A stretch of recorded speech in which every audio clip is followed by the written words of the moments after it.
Ponekad AX3000 nema sve što nam treba u osnovnoj bazi elemenata.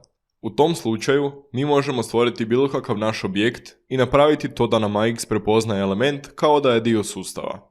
Ovdje imamo već preddefiniran 3D objekt. Prvo ćemo ga pretvoriti u blok s naredbama Briskeda. Spremamo ga od datoteke AX-a pod modulom u kojoj ga želimo koristiti. Moramo mu sad dati točke s kojima se on spaja na sistem od AX-a. Za to ćemo koristiti naredbu blockDefine. Otvorit ćemo novi crtež i pomoću naredbe blockDefine i naredbi u ovom meniju ćemo dodati točke spajanja.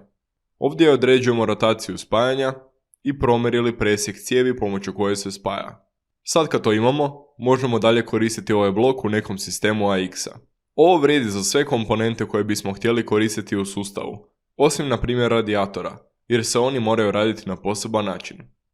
Ako želimo napraviti jedan blok koji će se povećavati ili smanjivati po potrebi, ovom postupku moramo dodati izradu tab fajla. Njega treba napraviti po uzoru na tab fajlove koji su već u folderu blocks za svaku disciplinu, a sami blok treba biti veličine 1x1x1 metar. Tab file tada skalira stranice po potrebi.